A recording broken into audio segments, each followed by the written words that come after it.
Caracterização de vesículas extracelulares secretadas por criptococcus neoformans em diferentes meios nutricionais e seus efeitos na ativação de células dendríticas in vitro. A interação entre o hospedeiro e o fungo é um processo complexo que depende tanto de características do hospedeiro como do patógeno.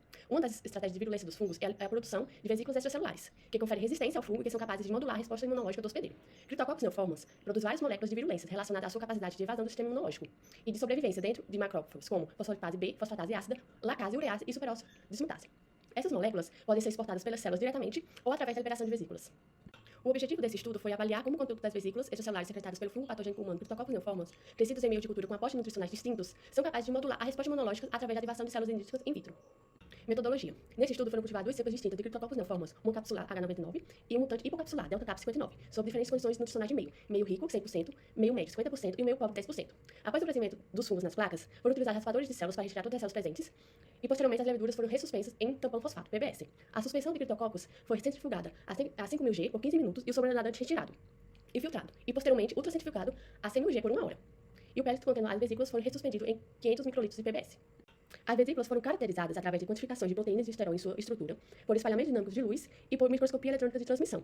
As células dendríticas derivadas da medula óssea de camundongos foram estimuladas com as vesículas extracelulares produzidas sob diferentes condições nutricionais. Os sobredantes livres das células dendríticas, após interações com as vesículas, foram colhidos para medições nas concentrações de L1-beta e de TNF-alfa. Para a marcação das células dendríticas, foram empregados os seguintes anticorpos monoclonais: CD11C, APC, como o marcador de diferenciação, MHC classe 2, os FITs, e o CD86, como PE, para os marcadores de maturação celular, de acordo com as instruções do fabricante. A coleta de dados foi feita através de citômetro de fluxo. As vesículas extracelulares de Cryptococcus neoformans estão denominadas de acordo com o tipo de cepa, H99 ou Delta Cap 59, e de acordo com o tipo de meio que foram cultivadas, sendo 100% meio rico, 50% meio médio e 10% meio pobre. As vesículas de Delta Cap 10% apresentaram menor quantidade de proteína em comparação com os outros tipos de vesículas. E não houve diferenças estatísticas significativas no conteúdo de proteína das vesículas quando comparado aos dois tipos de cepas, submetidas às mesmas condições nutricionais de meio. As vesículas de Delta Cap 59 apresentaram maior quantidade de esterol do que as vesículas de H99, quando submetidas às mesmas condições nutricionais. Além disso, as vesículas de Delta Cap 50% e 100% apresentaram significativamente mais conteúdo de proteína e esterol do que as vesículas Delta Cap 10%, mostrando que as características do meio em que o fungo é cultivado influenciam o conteúdo das vesículas produzidas. A figura apresenta a distribuição do tamanho hidrodinâmico das vesículas quanto ao seu diâmetro em cada tipo de meio nutricional. A população de vesículas analisadas varia de 30 nanômetros a 460 nanômetros. A análise por espalhamento dinâmico de luz mostrou que as duas cepas de Cryptococcus neoformans produziram populações heterogêneas de vesículas, de acordo com os diferentes meios nutricionais que foram cultivadas. Em ambas as cepas, foi possível encontrar vesículas de menor diâmetro em concentrações de meio rico, 100%, e vesículas de maior diâmetro em condições de meio pobre, 10%. A análise das vesículas extracelulares por microscopia eletrônica de transmissão permitiu a visualização de vesículas membranosas de duas camadas, com tamanhos variados, com formato redondo e com dimensões e intensidades eletrônicas variáveis.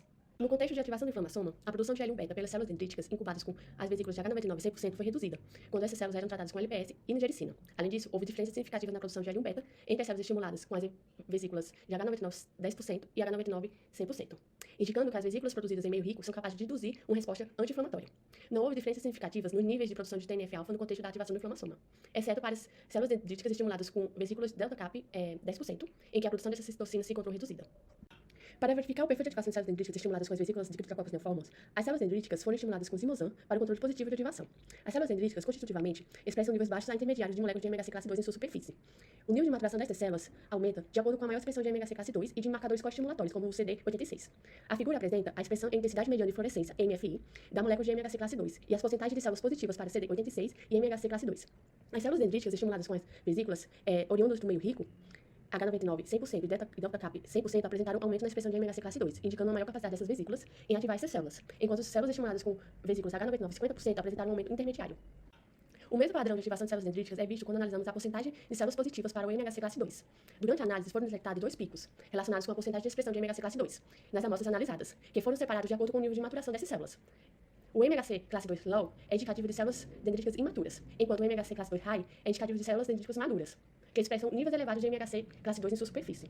Os níveis de MHC classe 2 high estão aumentados nas células estimuladas com as vesículas H99 100% e Delta Cap 100%, e em níveis intermediários nas células estimuladas com as vesículas H99 50%. A porcentagem de células positivas para a expressão da molécula de CD86, que é um representante importante da maturação dessas células dendríticas, mostrou-se aumentada em células estimuladas com as níveis Delta Cap 100%, enquanto houve níveis intermediários na porcentagem de células positivas para a expressão de CD86 em células estimuladas com as vesículas H99 100% e H99 50%. É importante ressaltar que esses dados são preliminares e necessitam serem repetidos. Entretanto, indicam a importância das vesículas produzidas por Cryptococcus neoformans na ativação dessas células dendríticas na indução da apresentação de antígenos por essas células. Este estudo evidencia a flexibilidade na capacidade de criptococcus neoformos em produzir vesículas com propriedades diferentes em resposta aos nutrientes disponíveis, e que essas vesículas transportam em seu interior moléculas com importante capacidade de modular a resposta imunológica, e que estão relacionadas com alterações no padrão de ativação do inflamassoma e com a capacidade de ativar as células dendríticas.